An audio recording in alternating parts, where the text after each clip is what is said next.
what is susceptibility? And that's something that, I don't think a lot of people understand and know about.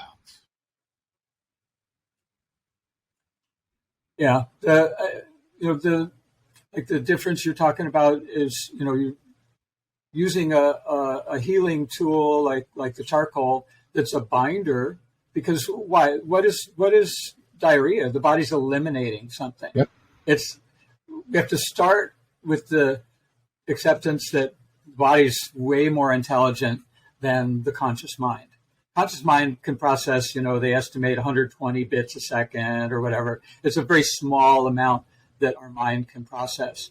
And yet, what is, the standard medical approach is we look at the symptoms. That's what the conscious mind of the patient is aware of and communicated to the conscious mind of the doctor. And the doctor's going to use his conscious mind and scientific training with that limited processing ability to measure 20 things in the blood out of the 10,000 things that are in the body, and more than that, hundreds of thousands of different chemicals in the body.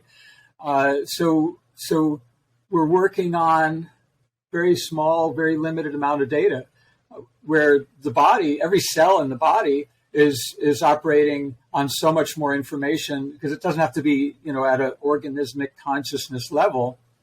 And yet the conscious level is super critical in guiding us as a being, as an organism, in our choices of how we're gonna treat ourselves.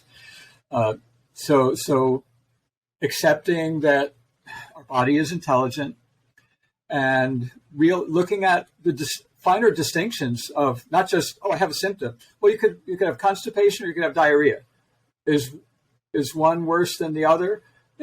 From a medical point of view, it's just, okay, there's the problem. We're going to treat that if we get the bowels moving, or we slow down the bowels movement to the right timing. Now we've normalized it. Or blood pressure's high.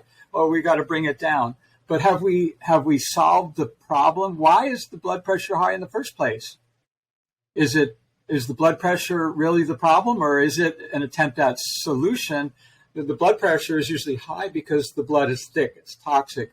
It's not filtering through the kidneys, which are the high pressure filter system, very easily. So the heart, which is the pump to create that pressure, has to create more pressure to try to clean the blood.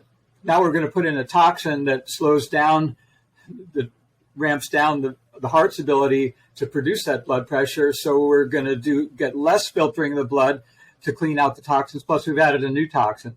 So now we're more toxic. There was a study in England where they didn't just ask the conscious mind of the doctor, how is the patient doing, but they also asked the patient, the family of the patient, the people in the community. And all the doctors said, patients are better on the blood pressure medication. Look at the numbers. Look, hey, it was 190, now it's 120. It's normal. It's great.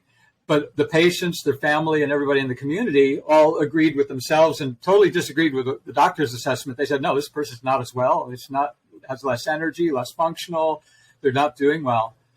So we have to take a holistic view in order to not get thrown off track by like population studies on drugs. Okay. And they'll do a study on 1,000 Chinese men in university, because it's cheap to do a study there, and say, well, based on this and your blood pressure, this drug is going to work to reduce your blood pressure. It's not going to make you healthier. It's not going to solve the problem of having toxic blood, and they'll call that evidence-based medicine. But where's the evidence? There's no evidence that's making you healthier overall. There's no evidence that this drug is compatible for your body, right? It's evidence about 1,000 other people. And so some of those people had side effects, had problems, they all had the toxic effects of it, reducing the health of the body. It's actually, if we did a really full study, we'd find out what other diseases, like we find out over the years, drugs have side effects, and you wind up having ads saying, hey, if you know somebody who, took this drug and they had these problems, talk to these lawyers, and you may be, maybe we can pay you some money for that. Well, your health isn't worth it to risk for putting toxins in the body just to manipulate symptoms and make us more susceptible to other health problems down the line.